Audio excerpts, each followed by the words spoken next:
दस्तक। आज मेरे साथ रुधौली के विधायक रामचंद्र यादव जी हैं, जो मिल्कीपुर से 2 बार उपचुनाव जीत चुके हैं। आज इनको जिम्मेदारी मिल्कीपुर को विजय दिलाने की।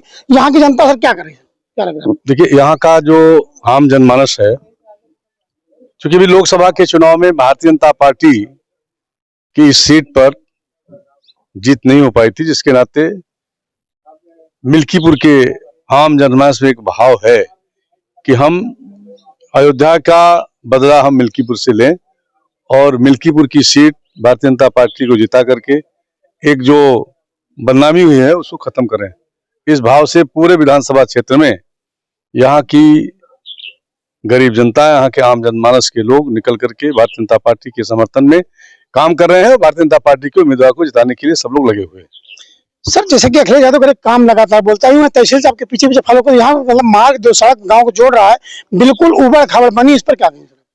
देखिए, अभी जब हम लोग इस क्षेत्र से विधायक हुआ करते थे तो उस समय इस क्षेत्र के बहुत सारे कामों के बारे में हम लोगों ने चिंता की थी, लेकिन 2012 जब ये सुरक्षित सीट हो गई तो यहाँ पर अवधेश प्रसाद ही एमएलए बने और मंत्री भी बने और अब ये कहा जाए कि वो एमपी भी है जी। तो जो विकास के बहुत सारे काम होने चाहिए थे, क्योंकि यह सब अब जीते तो अयोध्या से हैं जी, लेकिन इनका जो कदम है बढ़ गया बंबई की तरफ।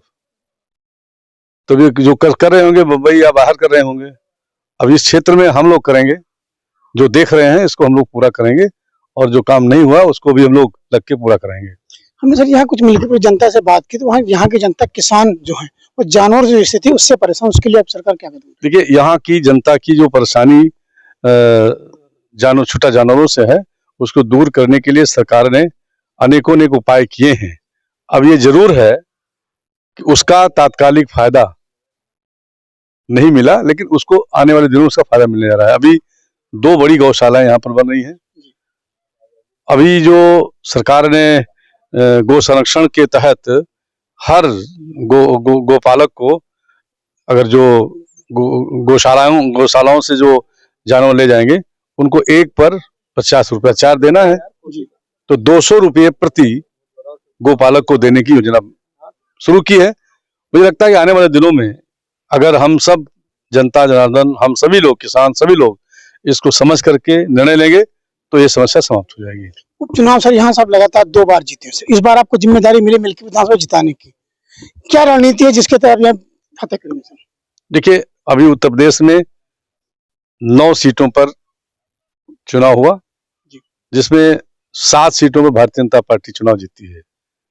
तो भारतीय जनता पार्टी का जो इस प्रदेश में खास तौर से गुंडा माफिया, जो अपराधियों की गतिविधियां थी, उसको रोकने में जो योगी जी ने एक महारत हासिल की और साथ ही साथ गरीब कल्याण की योजनाओं में भ्रष्टाचार को दूर करने का काम किया और उन योजनाओं को लाभार्थियों तक पहुंचाने के लिए जो रात दिन काम किया, 24 घंटे में 18 घंटे, उसका प्रभाव रहा कि उत्तर प्रदेश में होने वाले उपचुनाव में भारतीय जनता पार्टी सर्वाधिक 7 सीटों को जीत करके आगे आई। इस मिल्कीपुर के उपचुनाव में भी उसकी पुनरावृत्ति होने जा रही है और यहाँ पर भारतीय जनता पार्टी बड़े अंतर से चुनाव जीतने जा रही है। सर, यहाँ सुनने में दोनों प्रत्याशी भाजपा के या सपा के कुछ विधायक बाहरी हैं, बाहरी बनाम भीतरी होगा, बाहरी बनाम बाहरी होगा सर? देखिए, ये चुनाव पूरी तरह से विकास के मुद्दे पर होगा।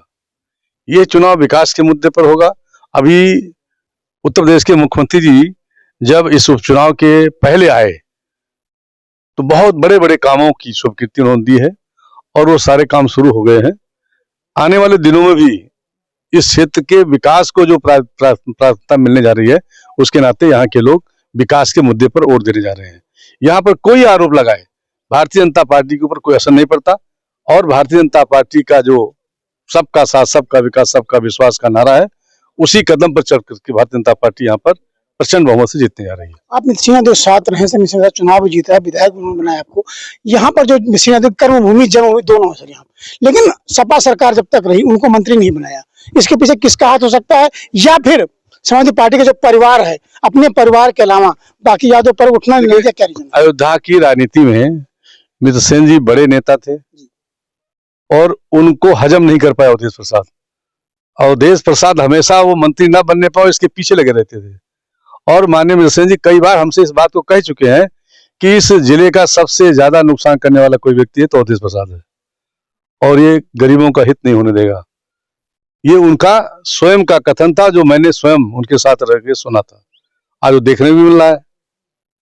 इसी जिले में उनका गांव है खरभड़िया, बिटारी। खरभड़िया मोड़ पर जाइए, उनके नाम से बनने वाला गेट कब शुरू हुआ और अभी तक नहीं बना।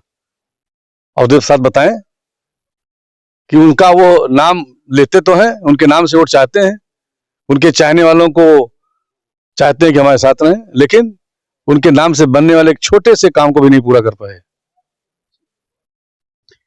ये थे रामचंद्र यादव जो बताया कि मित सिंह यादव के नाम पर राजनीति तो यहाँ के लोग नेता कर रहे हैं, हमारी पार्टी में नेता कर रहे हैं, लेकिन उनके नाम से गेट उनके गांव के पास बन रहा है, खरभड़िया मोड़ के पास। आज तक सपा या अवधेश प्रसाद उस गेट का निर्माण नहीं करा पाए, तो उनके नाम पर राजनीति क्यों करते हैं। दूसरी बात जो जिम्मेदारी इनको मिली है, यहाँ के उपचुनाव ये जीते हैं, इतिहास रहा है मिल्कीपुर का, जब भी कोई उपचुनाव हुआ है सपा ही जीती है। लेकिन सपा से जीतने वाले इससे पहले मित सिंह यादव राजनीति करने वाले रामचंद्र यादव इस बार जिम्मेदारी मिली मिल्कीपुर की, जो आज भाजपा में, वो कह रहे हैं कि मिल्कीपुर की जनता इस बार भाजपा का कमल मिल्कीपुर से खिलाएगी। कैमरा के साथ राजू यादव, इस पर दस्तक।